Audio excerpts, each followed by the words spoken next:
Hey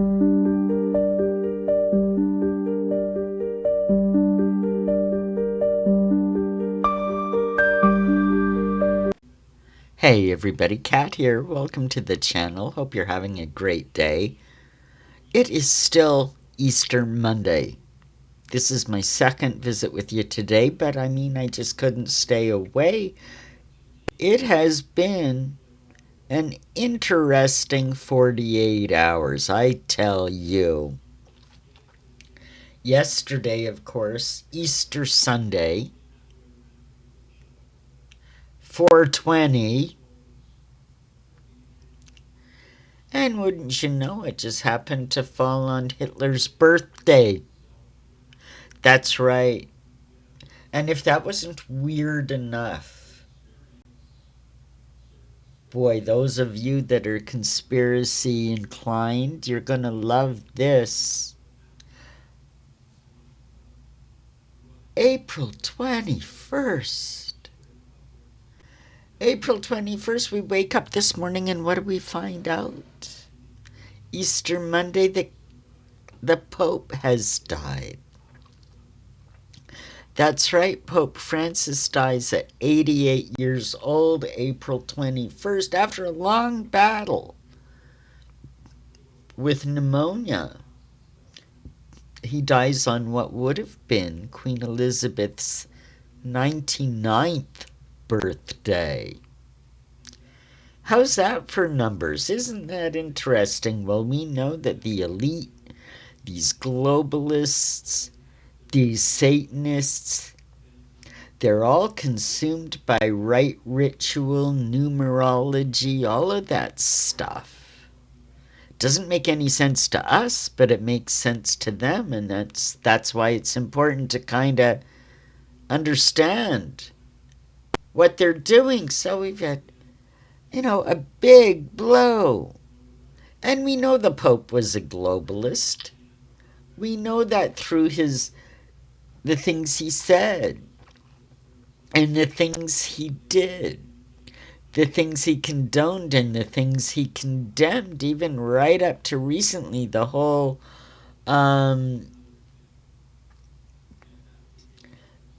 situation in Europe and the Russian conflict and the Middle East, and he had opinions on all of this and put it in what he would call a Christian context, but I'll tell you, the Pope is not a Christian.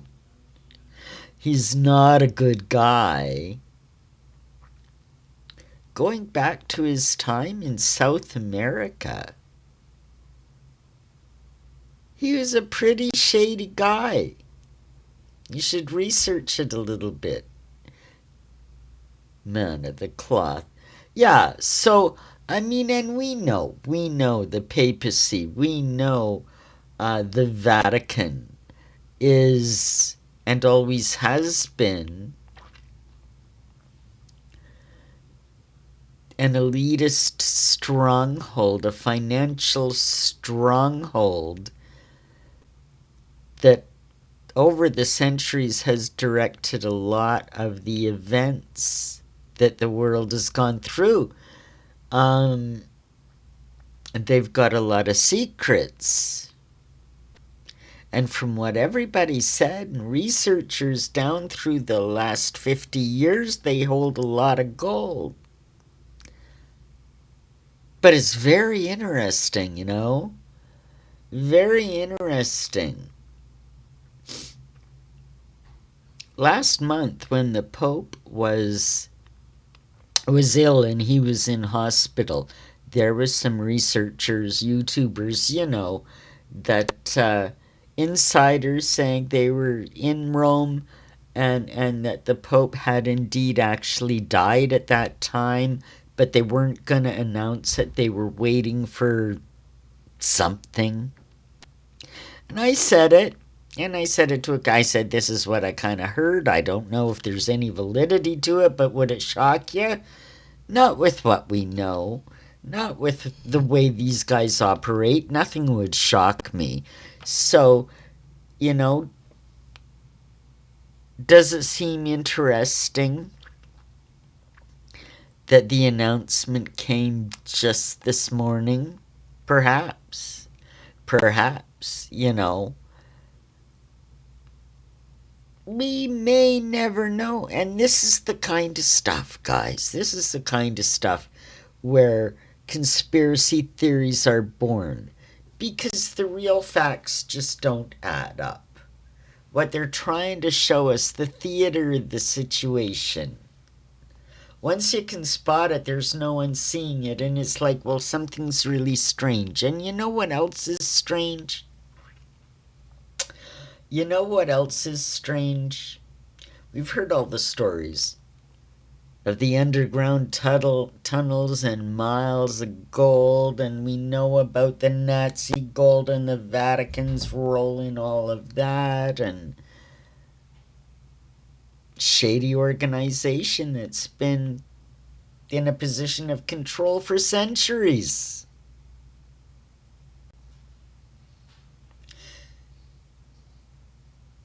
And in the early hours of today, on Truth Central, Trump's social media platform, he made a very interesting tweet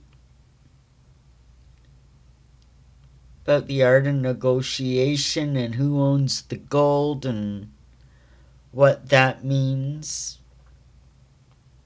We know that J.D. Vance visited the Pope. If it was the Pope just the other day, could it have been a replacement? Your guess is as good as mine. It's not like the powers that be haven't done that kind of thing before, and we know it, and that's why it's getting more and more important to try to discern what's really going on past the theater that they're trying to show us. Was Trump relaying something to us? Is this why the announcement came now? What's going to happen? We know that this Pope was a globalist. We also know that during his tenure, he appointed a lot of bishops and cardinals that are, think like he does. They have a more globalist appeal and that kind of thing, right? Not too strict on the Catholic doctrine, I might say. They're a little loose around the edges. If you're, if that's what you, and for that reason, Pope Francis has enraged a lot of traditional Catholics. So the upcoming events and who's going to be the new Pope and what does that mean means a lot to over 1 billion Catholics around the world. In the meantime, secrets revealed, and some of us know, some of it, nobody knows at all. But I mean, my gosh, there's been scandals exposed about all things Vatican for a very long time. Their role in world events and this kind of thing. And not only that alone, a big Vatican shakeup, that's a big deal. Especially if Trump's got his hand on the gold now. Who knows? Who knows? Does he have the Vatican by the short and curlies? I guess we're gonna find out, eh? But not only that. Now, I mean, in the world today, there's like a handful of guys that you can name that are so powerful that their removal means huge shake-up reverberations worldwide. Well, who else? Who else today? None other than Klaus Schwab, Director General of the World Economic Forum, the mother weffer in chief after 55 years at the helm, stepping down as the head of the World Economic Forum. Now you might just say, well, he's an old guy. You might just say that.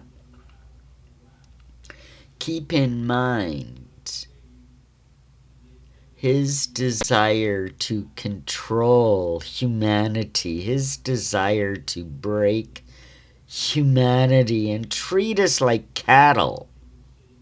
We have no rights in his mind.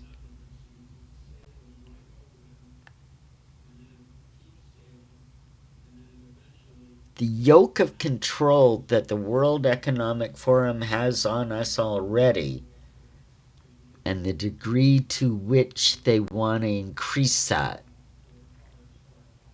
Holy moly, and the Director General of it all is stepping down, but I'll tell you,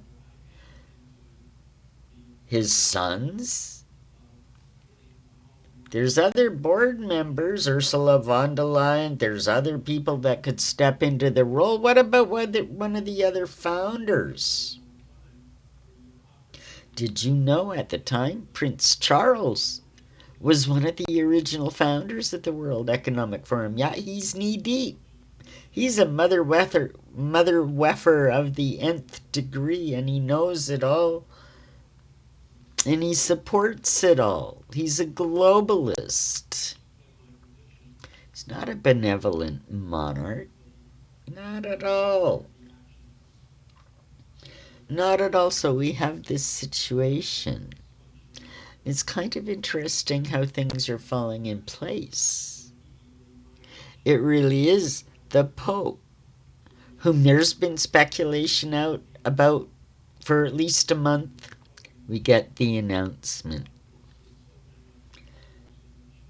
Interesting, just the other day, it was announced that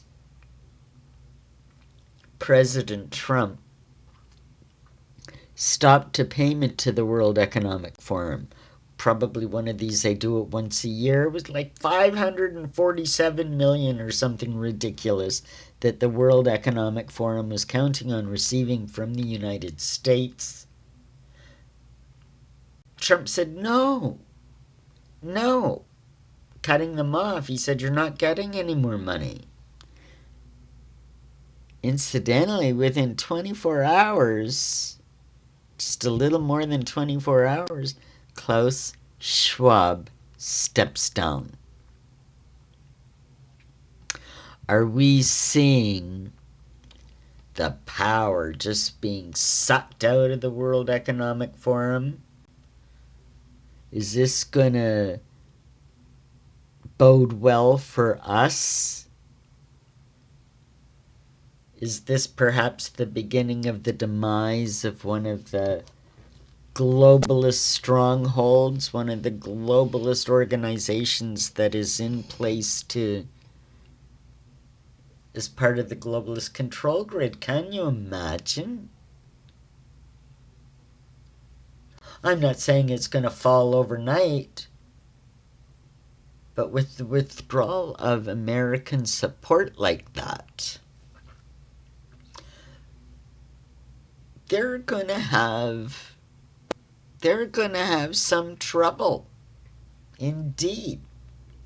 They're not going to have the power and influence that they've had up to this point.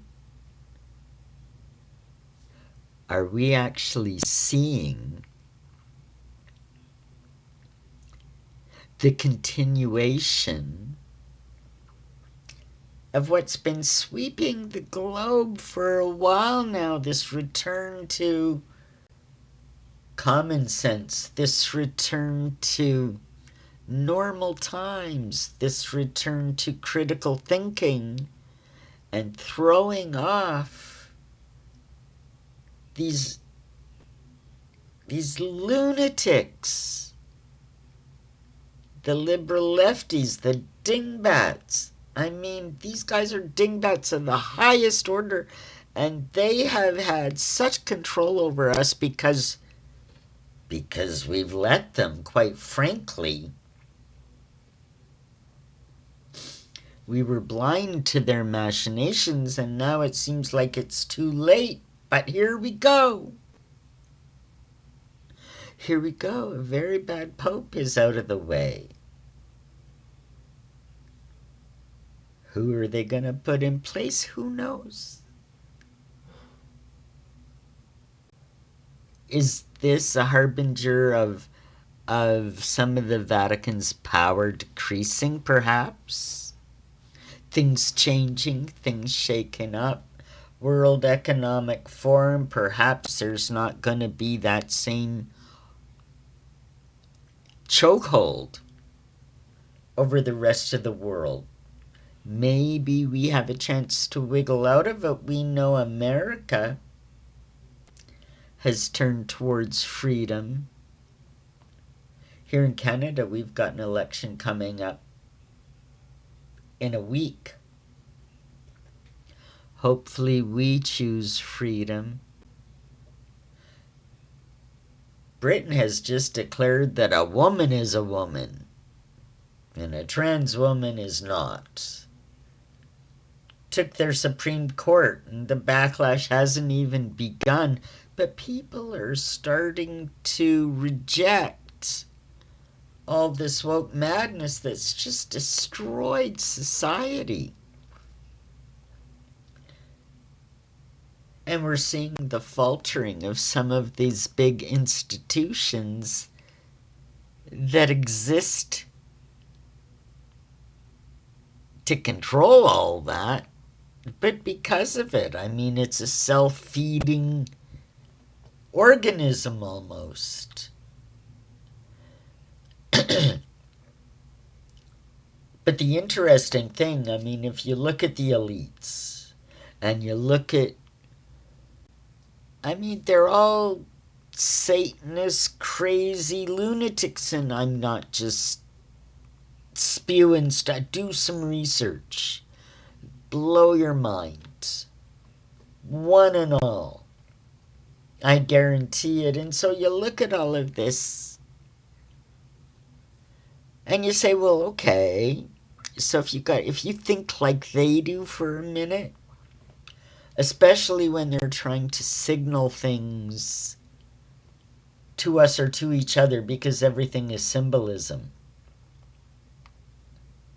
These kind of big shake-up events tend to happen in threes.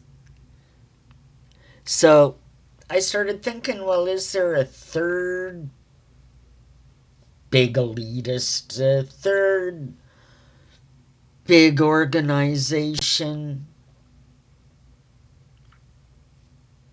that could be next?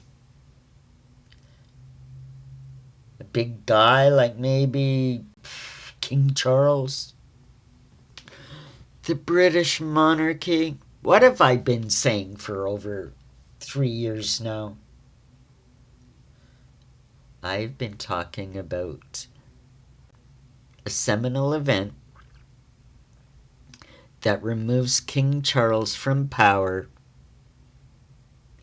even before he became king and even before we had a cancer diagnosis. I said that his reign would be maybe a couple of years, not long. It would be protracted. And it would be shortened for perhaps a couple of reasons. Hang on.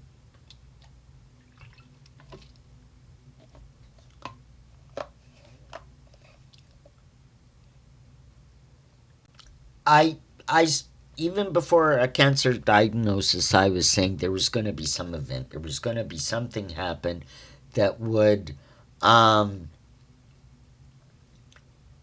basically turn the government and the public against him to such a degree that the monarchy was in danger, and that William, William would step in, basically force his father off the throne. but that they would use another excuse to cover it up. And now I have said, well, here you go.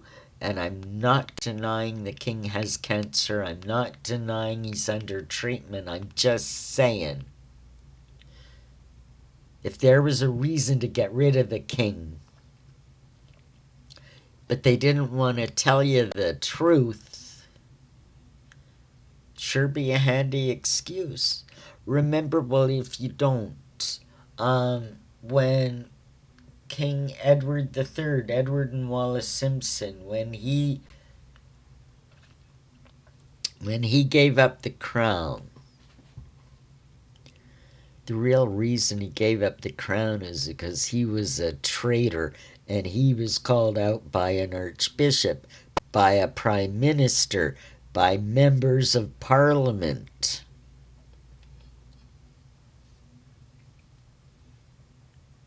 Not for the love of the woman. That was his excuse. That's what I'm saying. They will use whatever they can to promote the narrative that they want you to eat up, right? I think, and I mean, if you haven't, I've outlined this for a very long time. I've got a playlist called King Charles III, Life Imitating Art, and it covers all of this. And we are at this point with all these changes going on, with all this movement with the elites and the organizations, with the kind of maneuvering we've seen from William lately, with the articles we've seen of, oh, when William's king, da-da-da-da-da. The press is already feeding you so you get used to the idea because it's coming soon. Nothing is random. Here's one thing you gotta understand. If something happens, it's not by accident. It's always planned. I know that sounds crazy, but it's true. So what are we looking at? The other day I did a video and I said we are at the cusp of change, at that point where William asserts himself and pushes Charles off the throne. And the other day I said what, maybe a couple of months? In light of what's gone on in the last 48 hours.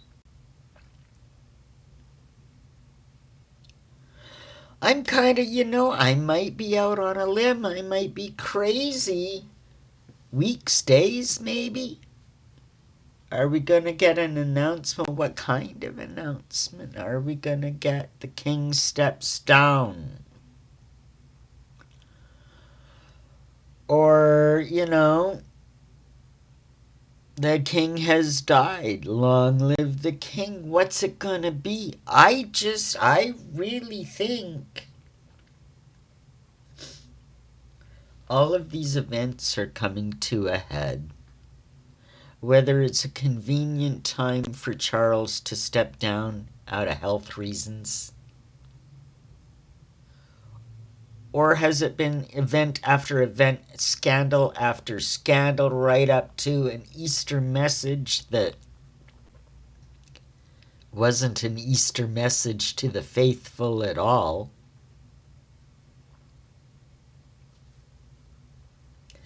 Has something turned the faithful against the king? Has something turned the government against the king? Has something turned the Prince of Wales against the king?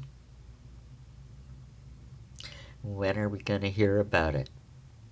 I think it's coming soon. I really do. I'd love to know what you have to say about this. Leave me a comment. Like and subscribe and share this video, and we'll see you in the next one. Bye, everybody.